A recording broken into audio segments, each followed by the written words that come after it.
البرنامج اللي تفرجوا فيه اليوم التاسعة سبور ماهوش يتعدى مباشر في الموعد الاعتيادي نتاعو نهار الاثنين ابتداء من 9. هذا تم بعد قرار من إدارة قناة التونسية أنه ما يتعداش ديريكت، ما يتعداش مباشر. يبدو أنه إدارة قناة التونسية وخصوصا مالك ذبذباتها ماهوش راضي وما كانش راضي على كلام تقال على البلاتو هذايا ضده هو، وعلى الاقل هو اعتبر انه تقال ضده هو في حصه سابقه، وهذا مقبول طبعا، نحترموا راي ايا كان، ولو انه نفس الكلام حول ايمان الرؤساء بنظريه المؤامره قلناه تقريبا على كل الانديه. اللي غريب بعض الشيء في الواقع هو انه يتم اليوم محاوله للسيطره والمراقبه المحتوى نتاع البرنامج والكلام اللي باش نقولوه على البلاتو بالطريقه هذه، يعني انه يتسجل البرنامج ومن بعد فما شكون باش يتفرج فيه وقد يحذف بعض الاشياء من البرنامج في المونتاج، وهذا طبعا يدل على انعدام ثقه في حريه الفريق الصحفي والفريق المسير للبرنامج للتاسعة سبور، وهي نوعا ما كذلك وسيله ضغط نسبيا اذا صح التعبير علينا لمراقبه محتوى البرنامج، وهذا بالطبيعه شيء نأسفله. ما نعرفش لو كان الكلام هذا الكل راه باش يتعدى بعد المونتاج ولا لا. على كل فتحي نزيدوا نوضحوا الامور اليوم. اذا اداره قناه التونسيه خرجت بلاغ واكدت فيه، حكيت فيه برشا حاجات واكدت فيه انه البرنامج اليوم ما نجمش يتعدى ديريكت. علاش؟ والله احنا في 2014 احنا بعد الثوره ظل البرامج المسجله في التلفزه نواري بلون حسره، فما حتى قناه قديمه ولا جديده ما زالت كي بدات عندها نسبه مشاهده 1% ولا 50% تعمل برنامج رياضي مسجل.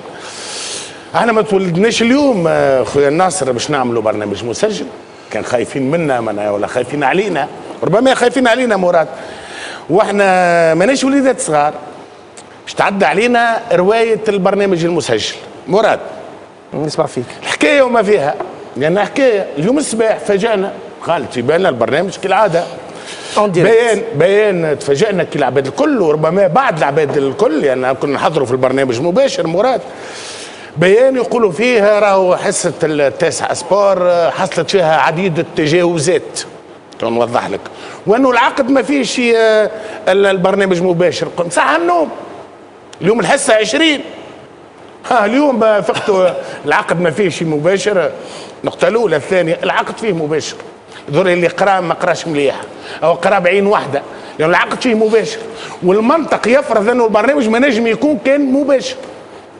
اما التجاوزات سي مراد وانه لانه سي معز ما قدمش البرنامج، لانه سي حيدر الشارني خذا بلاصتو واليوم انت خذيت بلاصتو، معناها هذه المشكله الكبيره، هذه التجاوزات معناها ظهر لي في العقد ما فماش شكون يطلع على البلاتو، واخرتها عاد في رياض شنو الكلام اللي لازمك تقولوا، شنو الكلام ما تقولوش، لشكون تبندر، لشكون على شكون تجبد سيفك. ظهر لي اخر ما يمكن ان يصدر معناها تجاه ناس على الاقل الناس تحترمهم شويه. خالد حسني، مراد الزغيدي تبارك الله، سي عادل او الناس اللي موجوده على البلاتو حد ادنى من الاحترام. ايش قال لك سي مراد؟ قال لك يا سيدي ماناش خايفه في البيان، تعتبروا القناه التونسيه هذه التعاملات تعرفها شنو هي مو اللي انت خذيت بلاصتي حيدر وحيدر خذا بلاصه معز هاويه غير مسؤوله، خاصه وقناه تتحمل التبعات القانونيه تجاه الهيكاء.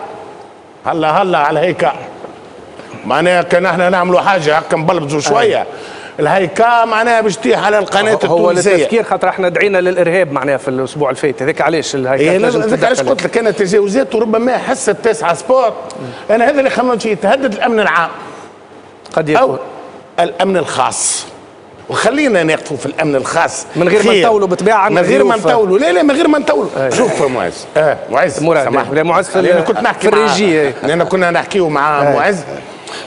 شوف مراد، لانه فما احترام الساده المشاهدين، احنا ما نقولش احترامنا انا خاطر ماناش وليدات صغار، اما احترام على الاقل الساده المشاهدين يعرفوا كيفاش برنامج رياضي ناجح تجي وانت صاحب الذبذبات، تجي كيف اللي انسان عنده معناها حاجه معناها تجيب له المكاسب، تجيب له كذا فهمتنا، وتنحيها مسجل على خاطر كما قلت انت مراد يتسجل تفرجوا والمقص يرجع. وهي عاده تونسيه معروفه معناها عشناها مده لا والله يا مراد اعوام وأعوام. لا مراد خلينا نحكي لك ولو ما عشناش في القناه هذه حتى قبل خليني مراد نحكي لك يا واش ونجم نشهد عليه ما عشناهاش حتى في تعرف سليم الرياحي ما نطولوش خاطر عندنا برشا كوره اليوم ما نجمش باش نطولوا. سي سليم الرياحي كان عايش في ليبيا ويظل ما يعرفش بالمكشوف في 2005 2008 ما يعرفش الوزراء شو قاع فيهم، رؤساء جمعيات. كي نحكي رؤساء جمعيات نحكي ناس كبار، ناس عندهم مستوى عالي، رؤساء جامعات. اش عناهم برنامج من مكشوف؟ ولا واحد هز التليفون ولا برنامج تقص. نجموا نضيفوا ستاتسات باش نجيك قلت لك هذا بالمكشوف نجيك الستاتسات. وانت مراد بالذات انت بالذات في حصه من الحصص بالحسن الترابيسي ايش قلت فيه، والحصه لا تقصت ولا تنحات وقعدت مباشره. معناها وين رجعونا 50 60 70 سنه التالي. هذا طبعا ما يمنعش انه ماذا بينا كان بحسن ترابلسي يتحاسب معناها ماناش ما نخلطوش الامور معناها 30 ثانيه بالطبع 30 ثانيه انا باش نقول يا مراد خويا بايجاز المكسب الوحيد للثوره التونسيه وحريه الاعلام. اذا كان بدات السنسره في الرياضه اعرفوا ايش يستنى فيكم. المشكله الكبيره اليوم في تونس اختلاط الادوار. اذا كان رئيس نادي مع احترامنا للنادي الافريقي لا علاقه والاحباء نتاعو لا علاقه وهذا يعرفوه. رئيس نادي عنده دبدبات ورئيس حزب يرد يحكم ويرد برنامج مسجل، برنامج كوره مسجل، ما بالك غدوه برامج اخرى.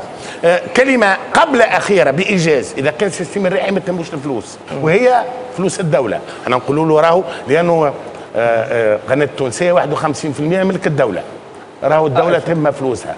كلمة أخيرة وأنهي أخيرة. وهذا الكرة باش ممكن يتقص في المونتاج.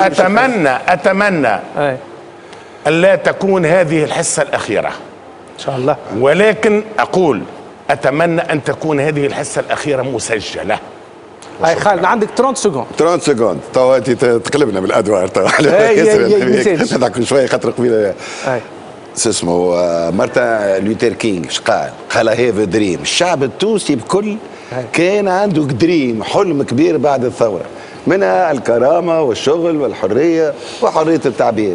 اليوم أنا بالفاز هذه فقت من الحلم نتاعي وقدامي كابوس. واليوم كخالد حسني نقول أن حرية التعبير عندنا في تونس بعد الثورة هو مصطلح أجوف شعبوي افتراضي.